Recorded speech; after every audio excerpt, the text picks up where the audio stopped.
2025 թվականի դեկտեմբերի 31-ին Յուս Արմենիա հեռուստաընկերությամբ ցուցադրվող «Գնդապետ Սոս» սերիալի երրորդ սերիանս ևս մեկ անգամ ապացուցում է, որ այս նախագիծը պարզապես սյուժետային պատմություն չէ, այլ արժեքների, հայրենասիրության եւ մարդկային սկզբունքների մասին խորքային խոսք։ Առաջին իսկ պահերից սերիան պահպանում է լարված ու մտածված տրամադրություն, կենտրոնանալով հերոսի ներքին պայքարի վրա։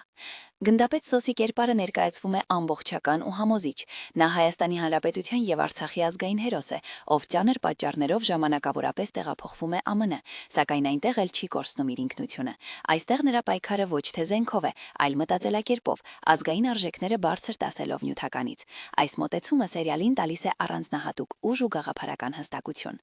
Սյուժեն հատկապես ազդեցիկ է այն պատճառով, որ հերոսի վերադարձը հայրենիք ներկայացվում է որպես բնական եւ անխուսափելի ընտրություն։ Նա մնում է հավատարիմ ընտանիքին ու հայրենիքին, ցույց տալով, որ իսկական հերոսը երբեք չի փոխվում։ Դերասանական խաղը, երաժշտական ձևավորումն ու ռեժիսորական լուծումները ստեղծում են հուզիչ եւ արժանապատիվ պատմություն, որը երկար ժամանակ մնում է հիշողության մեջ։